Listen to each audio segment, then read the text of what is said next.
Its face is human. It looks like exactly like a human face.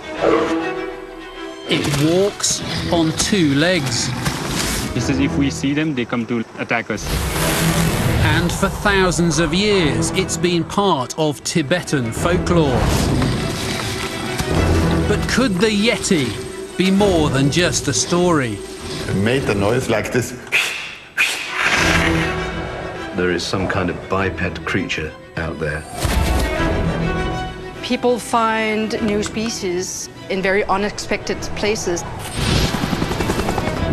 I'm Mark Evans, a scientist on a mission.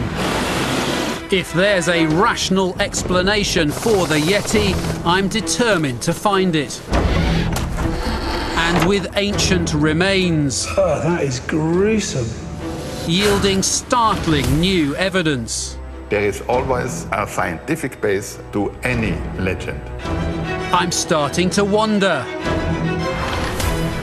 Is 21st century science about to unlock the age-old secret of the Yeti? This could be the real Yeti. Maybe he's existing.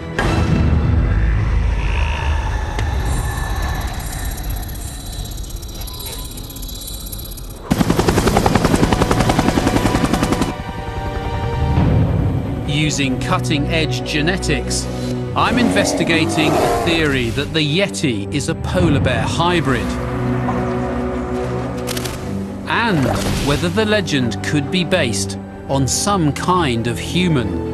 In the Himalaya, I'm in search of samples to be conclusively tested by leading bear geneticist Dr. Charlotte Lindquist. If I can get DNA from them, I will be able to tell you what they are. Trekking through Nepal's Sum Valley, I heard stories of bear attacks.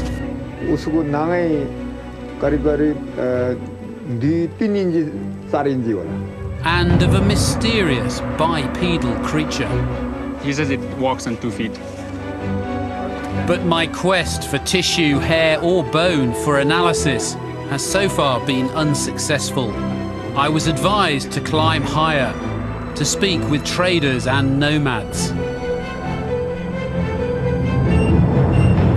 So now I'm leaving the Tsum Valley and heading west into the once forbidden kingdom of Upper Mustang. Compared to where I've just been, this is a different world.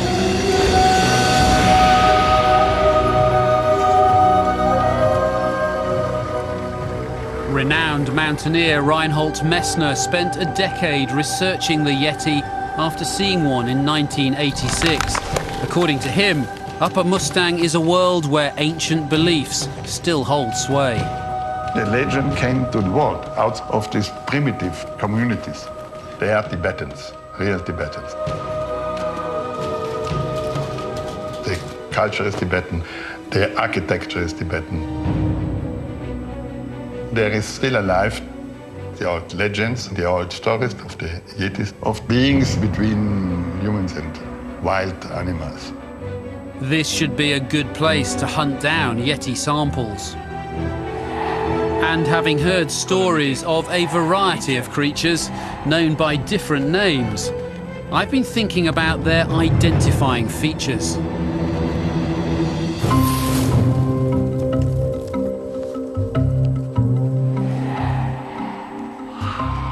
All these names for what we call Yeti. It's confusing, isn't it? But there's good news. I've got my head around it. Now, you've got to remember, in the area we're talking about, there are at least 2 languages and a whole host of dialects. But if you put the names aside and just focus on the descriptions, then everything becomes a whole lot clearer.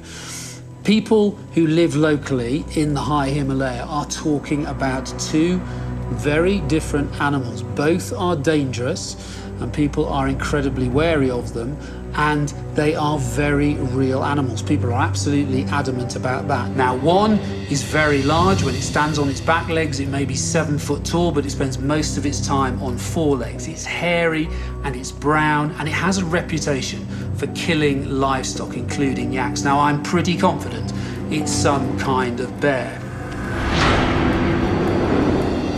The other animal is very different. It's smaller, about maybe 5 foot tall. It's also hairy, but it's reddish brown and it's always on 2 legs. But here's the intriguing bit. It looks very human.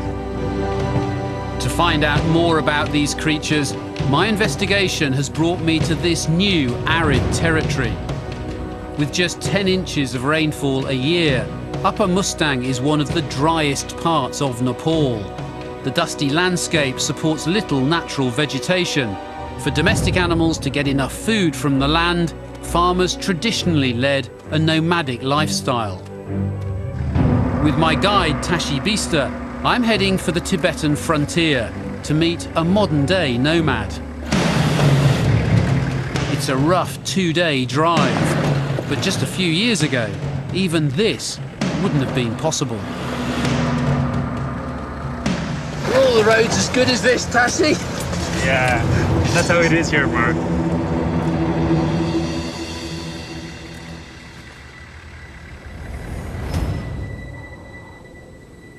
The grasslands along the Tibetan border are known to attract bears. Pikas make tempting targets, along with any unguarded livestock. For half the year, Sunam lives up here, keeping a close eye on his yaks and goats. Even for Sunam, though, a marauding bear is an extremely rare sight.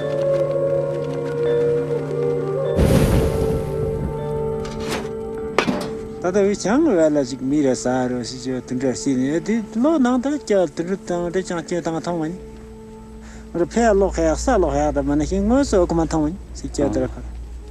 you or any of the nomads you know, do you have any body parts from bears that you've found? Flesh or bone or hair? No, there's a quarter day, myself. He put in come down to it. Okondani ko me lozara la teko nakti tawre naksing la ko piku madare. Did you hear the bear when it came to the marmots? Was there any noise? Samchi mo teora ni mo wala drona ta ku loyi sa loyi thongare. Te sa loyi ko ni ta. Ta ngi position ani de cross ko na ku loza ni ko dong. So Sunam, would you be happy for me to have a small amount of the hair so I can test it for science?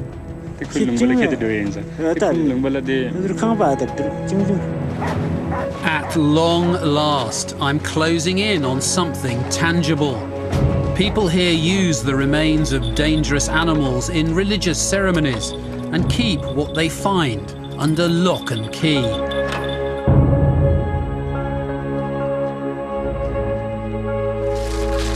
Excellent. This tuft of bear fur should yield plenty of DNA for Charlotte. I'm using cutting-edge science to analyse these samples and look at old evidence in a new light. In 1951, British explorer Eric Shipton photographed a set of strange footprints near Everest Base Camp. Before coming to Nepal, I decided to investigate whether these prints could, in fact, be those of a bear. Claimed to be Yeti, they were a key discovery, giving a certain credibility to the notion of a surviving humanoid. But no Yeti has ever been found, and 65 years on, puzzling footprints are still the closest thing to evidence that anyone can produce for a bipedal primate.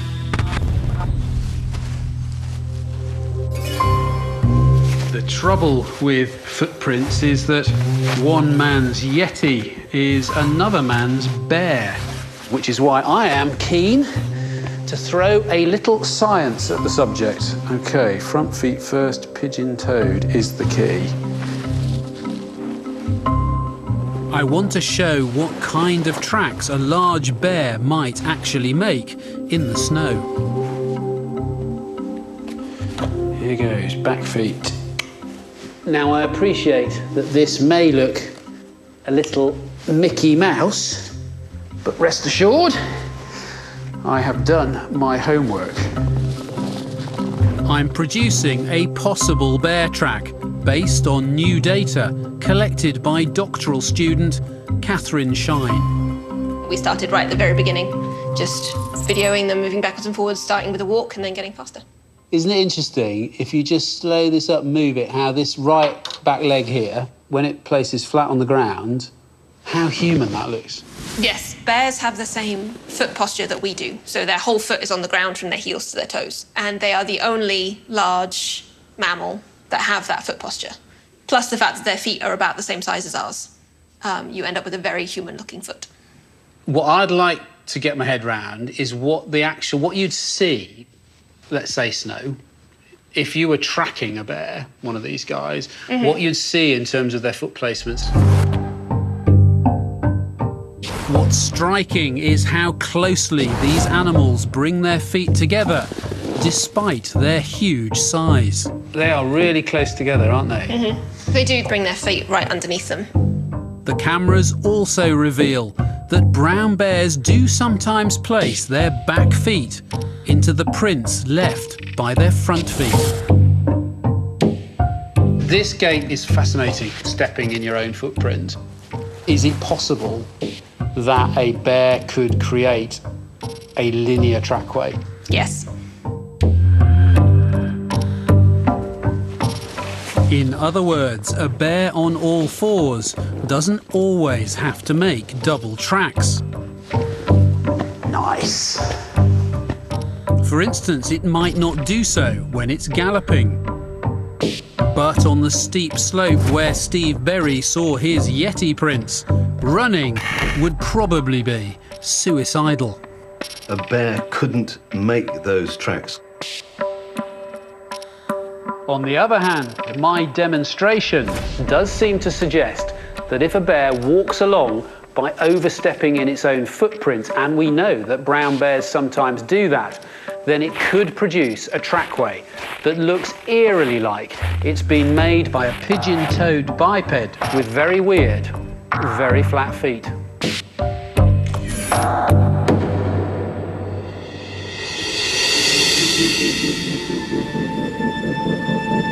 Back in Nepal, I'm still in search of samples.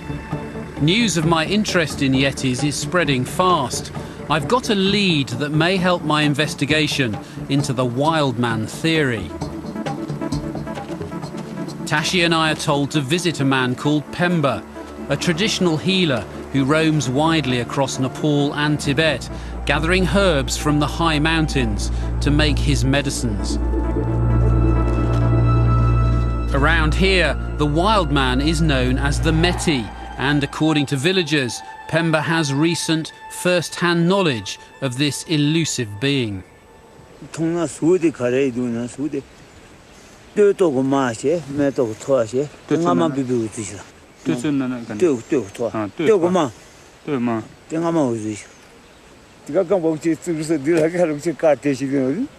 Pemba, do they walk like this? So they stand, are they like this?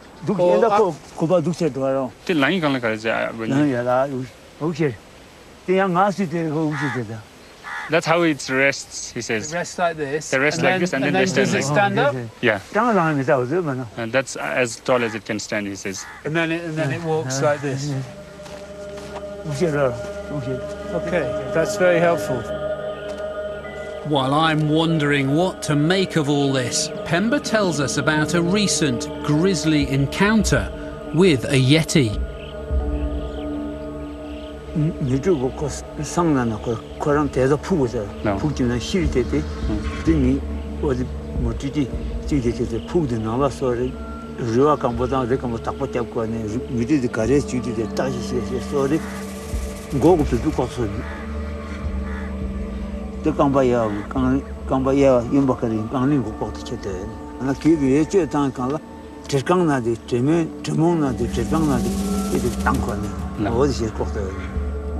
In these parts, a trumpet made from a Yeti bone is believed to have special power.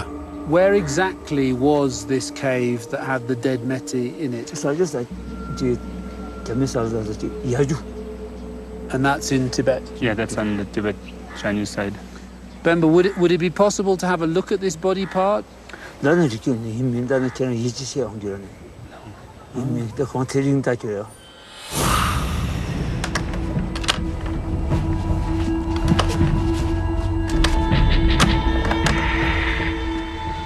Okay, here it is. Like the nomad's clump of fur, Pemba's Yeti bone is clearly a treasured possession.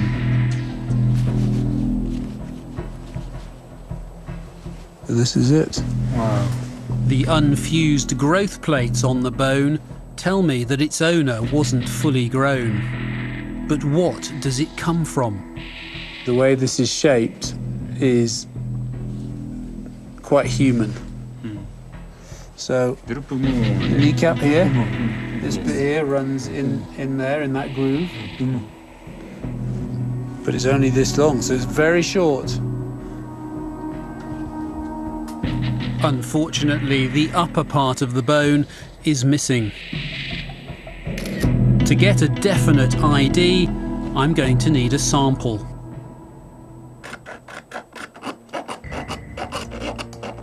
Put that in there. Adding to the bear fur donated by the nomad, I now have a precious piece of Yeti bone. Okay, that's good. If I can get DNA from them, I will be able to tell you what they are. For any animal, Charlotte needs only a fragment to reveal its identity. Unless, of course, it's an animal that doesn't officially exist. A species that hasn't yet been sampled, named, and catalogued. Unlikely as this is, history tells us that even in the modern era, large mammals continue to be discovered. Rewind to 1901. As the 20th century kicks off, the world's first electric vacuum cleaner is revving up. Science, meanwhile, discovers the okapi.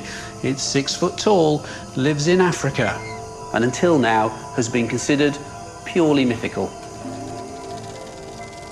A year later, and as the first movie theatre opens in LA, up pops a real-life King Kong, the mountain gorilla. Fast forward to 1929. It's the year we get colour TV. And another great ape, the bonobo. 1937. Helicopters are taking off. Then from deep in the jungles of Cambodia, scientists send news of the coupre, a huge horned beast that weighs in at over a ton. And finally, 1992. The Human Genome Project is in full swing when yet another totally new species of wild ox comes to light, the ultra-secretive Saola. We might think we've seen it all, but Earth is a big planet. There are still places to hide.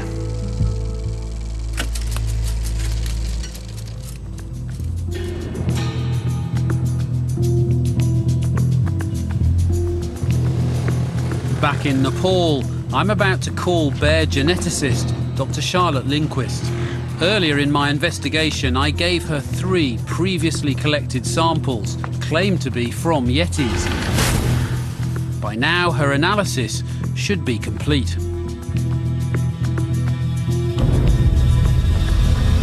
If she's found evidence for a polar bear hybrid, it could take me a huge step closer to solving the mystery of the Yeti. Charlotte, hi. Hi, Mark. How are you doing? It's great to see you. Listen, gonna have to be quick. Have you got anything from the samples that I gave you? Of course, yes. Yes. If we start with the first sample, the monastery head. We did get DNA from it, and it turned out as, are you ready? Himalayan brown bear. OK, that's cool. It fits, because that came from Ladakh in the Western Himalayas. Really? Okay. Well, there you go. So it fits. That's good. Yes. Is there any evidence on it of polar bear hybrid? No polar bear. Just simply straight bear. So what about the hair sample from the Jesuit? The Jesuit priest. So the hair also came from a bear, but this time it's a Tibetan brown bear. That was from the Eastern Himalaya. Okay, and that's where we expect to find Tibetan bears. And again, any polar bear in there? To me, they look like straight bears. We saw no sign of polar bear in the DNA from those samples. OK, but that's testing. Good, OK, so that only leaves the Nazi Yeti then. So the hair first. That was an interesting one. We did get DNA. It was not quite as well preserved, but I can tell you that the hair came from a Tibetan brown bear. The tooth, that's another story. The tooth did not come from a bear. What we got was dog. No surprises there. Listen, I have finally found you another sample. Okay. Look at this. It looks like a toenail clipping, but it's actually a tiny piece of a femur bone that a herbal doctor says he found in a cave on the Tibetan plateau about 6 or 7 years ago. The bone was in a rotting carcass, but the carcass was missing his head, and he's absolutely adamant that the body was from a Meti or a Yeti, which is really intriguing. Oi. And also, I have got a bear hair sample. I got it from a really lovely nomad who's living high up, very close to the Tibetan plateau, clearly a big bear of some sort, and left some of its fur on some bushes that were around where it had been digging. And this is what he collected. So 2 samples on their way. And I'll see you when I get back. Very good. Great talking to you. Okay, you too. Bye. Bye. It's too soon to write off the hybrid bear theory. With 2 fresh samples, there could yet be a surprise. But what about the Mite or wild man? Is there anything, either living or extinct, that could possibly explain such a creature? It's becoming more and more apparent that we haven't always been alone. Even till quite recently, there have been other kinds of human on Earth. Everyone's heard of our extinct relatives, the Neanderthals. Right until the last ice age, these stocky, incredibly tough people roamed across Europe and Western Asia. And we now know they weren't the simple, oafish cavemen that we once imagined. Then there are the so-called hobbits from Flores, discovered barely 10 years ago. Though much smaller than us, they were clearly clever little devils. But just 5 years ago came the surprise announcement from scientists that they'd discovered yet another species of recent human, which they called Denisovans. Now, we can only guess what they look like because all we have is a tiny finger bone and a couple of teeth, but just this has been enough for us to get hold of their DNA. And I tell you what, it tells an intriguing story. Incredibly, it looks like these mysterious Denisovans could be a part of my Yeti puzzle. The plot thickened recently when scientists studying how Tibetans can thrive at high altitude stumbled on a remarkable and thought-provoking genetic link. When I visit somewhere really high, like the Himalaya, my body is starved of oxygen. I'm reasonably fit, but even the slightest physical exertion leaves me gasping for air. And it's the same for virtually everyone, even for seasoned mountaineers like Messner. But fairly quickly, our bodies respond by bumping up the production of oxygen-carrying red blood cells that help us extract the scarce oxygen from every breath, delivering it to all our body tissues, but especially our brains. It works pretty well, short term. There is, however, a downside. All these extra red blood cells thicken the blood, turning it, if you like, from water into honey. And long-term, gluppier blood can lead to a whole host of life-threatening medical complications. The remarkable thing about the Tibetans, who've survived up here for thousands of years, is that their bodies respond very differently to low oxygen levels. And a key part of their success at high altitude is down to a tiny bit of DNA that they got from guess who? Denisovans. Think of it as a kind of genetic app for how to survive on top of the world.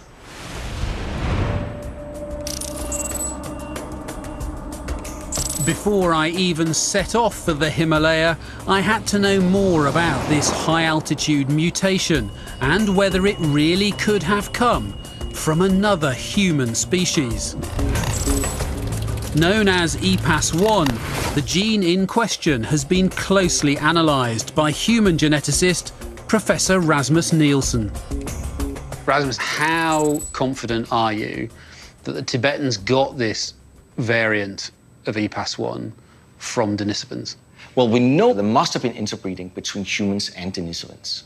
There's no other way you can explain that extreme similarity between the Tibetan DNA sequence and the DNA sequence you find in the Denisovans. That's two different species breeding together but producing fertile offspring. That kind of goes against what I learnt in biology at school. Well, in biology, it's not always so black and white. Sometimes you have different species that can breed together. Perhaps this interbreeding with other species might have been more important in human evolution than people previously thought. Modern humans came out of Africa. They had to adapt to all these different environments. It takes time not only to adapt, but humans have been able to spread out and adapt in a very short amount of time. And one of the ways that we've been able to do that is by hijacking genes from other species. It's like fast-tracking evolution. Modern Tibetans presumably have a whole host of genes that allow them to thrive at high altitude, but you've honed in on one very specific gene. Why is it so important?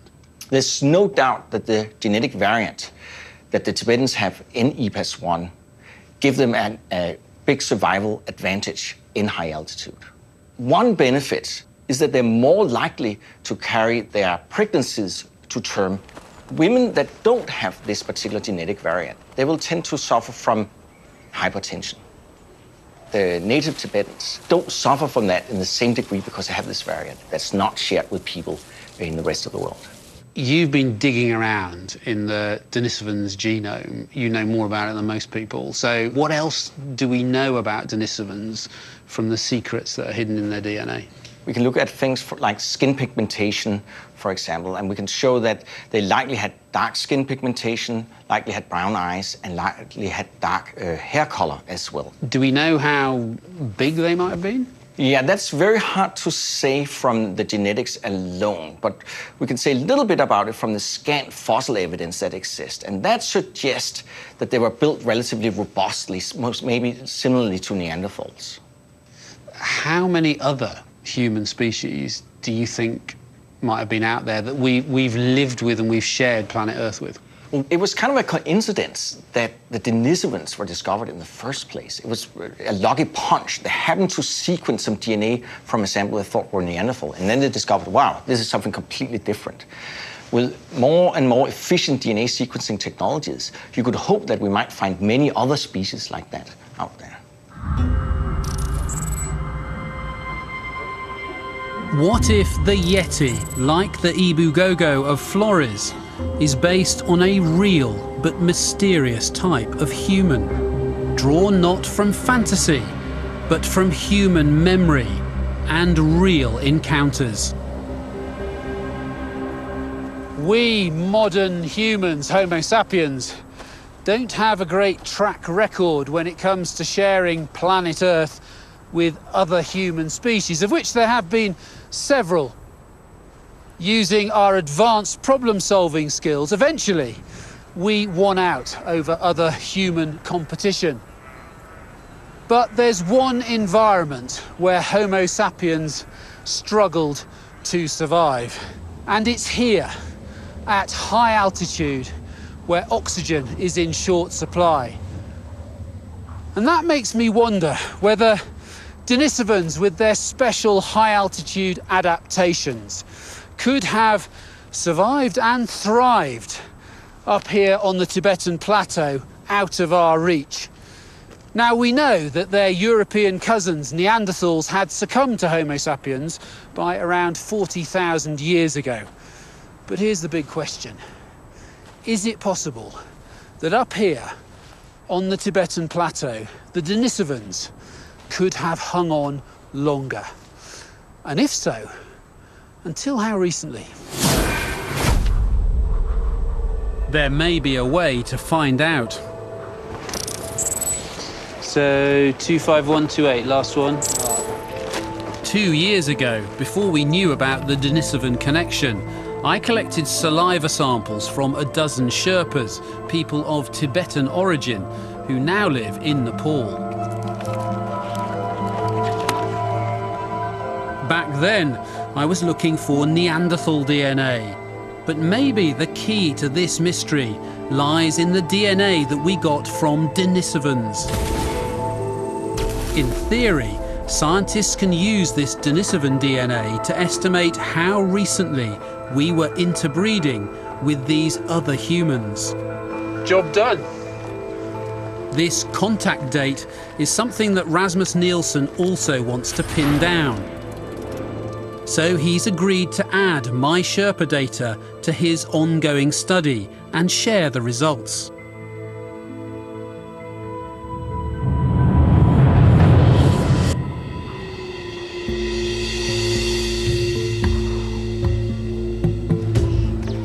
The village of Sarang was once an important staging post on an ancient trade route between India and Tibet.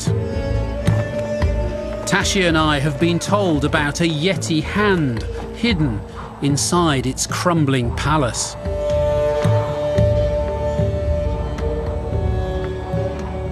With the owner's permission, we've come to take a small sample for genetic testing.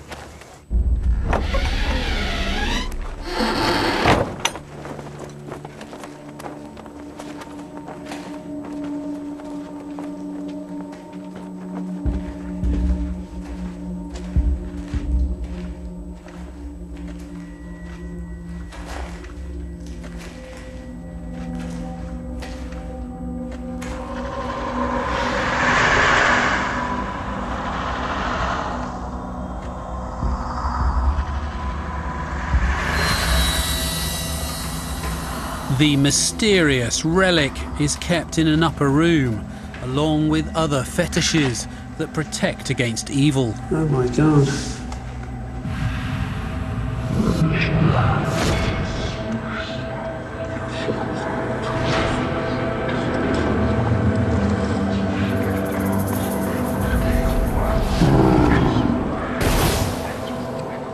Tashi, where is the Meti hand, the Yeti hand? Yeah. Oh, here. Yeah. Oh, that is gruesome. Is that there's three hands or paws? This is definitely human, isn't it? Yeah, that is definitely. This is definitely human. Do you know what the story is behind that? I was told that it's the hand of a thief who tried to break in, and so his hand was cut as a punishment.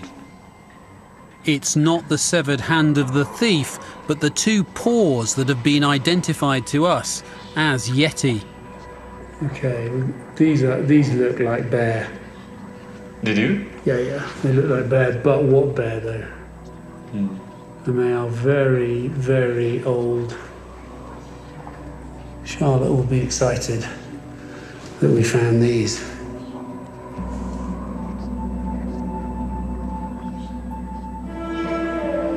I now have 3 new samples with which to test the polar bear hybrid theory.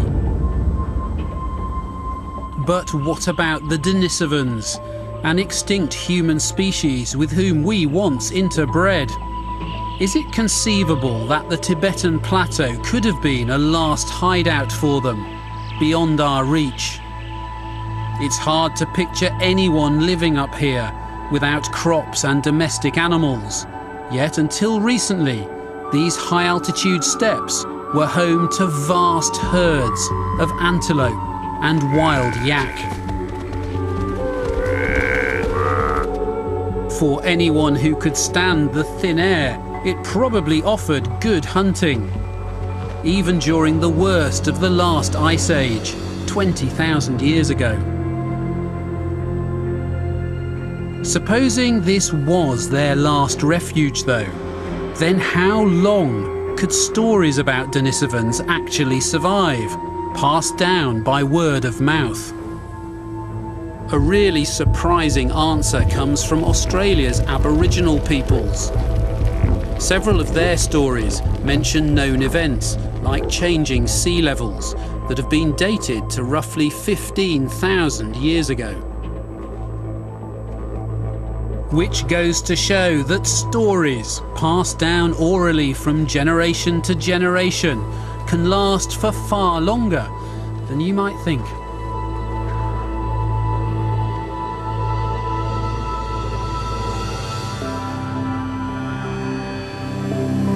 Six weeks after returning from Nepal, and the final chapter of my own Yeti story is about to unfold. Charlotte and Rasmus have each crunched the hard-won data I gave them, and I've come to find out what they've discovered. Bear, wild man, or make-believe? It's time for the DNA to speak. I'm calling first on bear expert, Dr. Charlotte Lindquist. Results from 3 previous samples have already started to colour in the map. Sample 1 from northwest India checked out as Himalayan brown bear. To the east, sample 2 ID'd as Tibetan brown bear. And it was the same story for Messner's bizarre Nazi Yeti. So what about my 3 latest samples from Nepal? What interests me is they kind of sit kind of like halfway between the other 2 samples. So it's sort of which way will they go, or will it be something completely new? Okay. All right? All right. You know and I don't. I do. I'm handing over the dots now to you. Okay. So if we start with this one, so the middle one here, that's the nomad hair sample. Nice DNA, it worked very well, and it definitely came from a Tibetan brown bear. So blue. 1 down, 2 to go. This one is from the alleged Yeti paw, the Yeti hand, that was in this ancient palace. It was very old. Did you get DNA? That's the first thing. Yes, I was surprised, and I can tell you that it definitely came from a bear, a different kind of bear. Really? Yeah. And? A whole 3rd kind of bear. Well, what? This one here was from a black bear. You know, there are no trees in Serang. There's no forest at all. So I kind of ruled... The genetics does not lie. That was from a black bear. So that's a bit of an oddity for us. It's in the wrong place, but it's probably brought there by a trader. So we need to give it a different color. Okay. Just 1 more left. Now, this sample is for me the most intriguing because it was the femur bone, the thigh bone, allegedly from a Yeti. I was not sure at all what that is, but human was in my head. Well, I can tell you with certainty that that was not a human. It was not human? It was definitely also from a bear.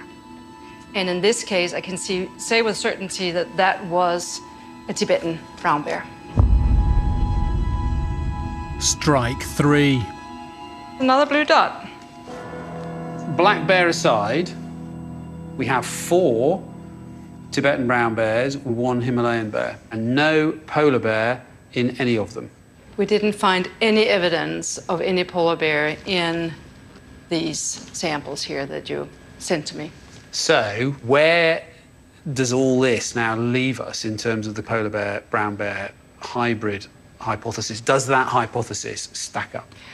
I think based on what we know from the samples that you sent me, that we can put that theory to rest.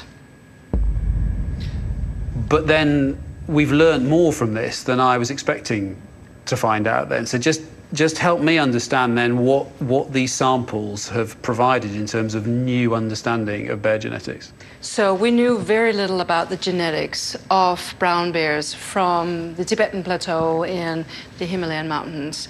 So what was really an interesting finding is that these brown bears here, the Tibetan brown bears, even though they look like that they, of course, geographically are very close to the Himalayan brown bears, genetically they are much closer related to brown bears in Yellowstone Park in the US and in the Pyrenees in Europe. So they are much closer related genetically to brown bears that are much more distant in geography than there are to the Himalayan brown bears. And was that a complete surprise, something totally new to science? We knew certainly that they were genetically isolated from each other, but now we can with much more certainty place them in this tree of life of brown bears. Wow, so 6 samples from the Himalayas collected in 2015 have helped piece together another part of the bear family tree. Exactly. So your samples have been incredibly valuable for me to learn something more about the brown bear family tree.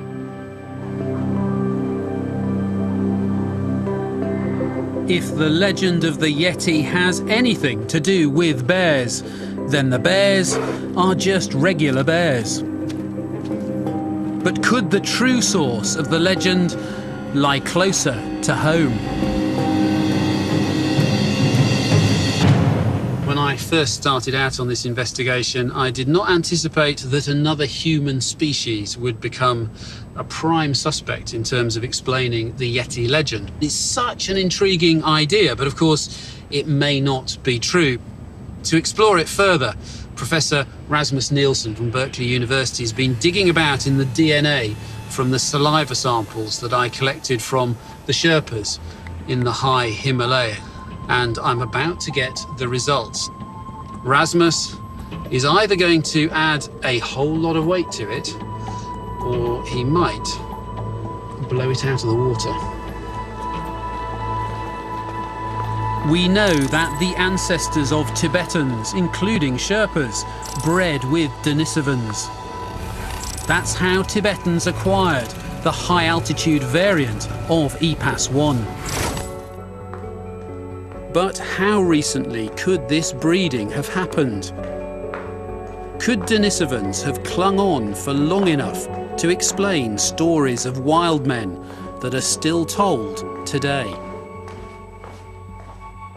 So, did you find ep2 in my Sherpas? Actually, we did. So it turns out that all of them contain the ep2 variant that you also have in Tibet. So every Sherpa had the ep2 variant? That's right, yeah. That's a very good start.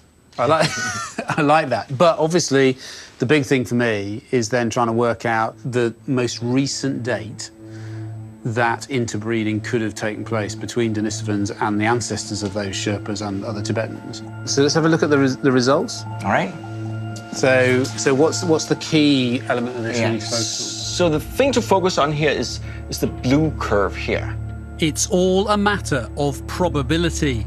Put simply, the curve tells me that interbreeding with Denisovans was most likely to have happened around 1,500 generations ago. That's the most likely date, about 40,000 years. But obviously I want to come this way and go, well, how recently could it have happened, which you could not rule out as a possibility from this data? The most recent date that we cannot exclude is about 7,000 years. What does that equate to in terms of generations? So that's about 250 generations ago. Okay. So what about 15,000 years? Yeah, so 15,000 years, that would be about here on the curve. 15,000 years ago is really also quite plausible. Okay. Wow. 15,000 years is little more than 500 generations. And if other groups have remembered vivid events for similar spans of time, then why not Tibetans, with their tales of dangerous wild men? It's a fascinating thought experiment, isn't it? Somewhere on the Tibetan plateau, perhaps 15,000 years ago, small pioneering groups of Homo sapiens, modern humans, start to encounter powerfully built, dark-skinned people. People who seem better adapted than they are to the thin air, and who are skillful at hunting the plentiful game. Perhaps the encounters aren't always friendly. Perhaps when scientists talk about the interbreeding that we know took place, we should imagine instead something more akin to abduction, a recurring theme in Yeti tales from across the Himalaya. Suppose now that this rivalry continues for centuries, millennia even, until the last of the Denisovans are finally extinguished, and all that remains of these enigmatic hunters are some useful genetic mutations, now part of the Tibetans' DNA, and colourful stories of dangerous, hairy, bipedal beings who roam the high peaks. We tend to think of ourselves as the only humans, but there have been many others. And to my mind, at least, it now seems a very strong possibility that one of them, the Denisovans, could have been immortalised as Yetis.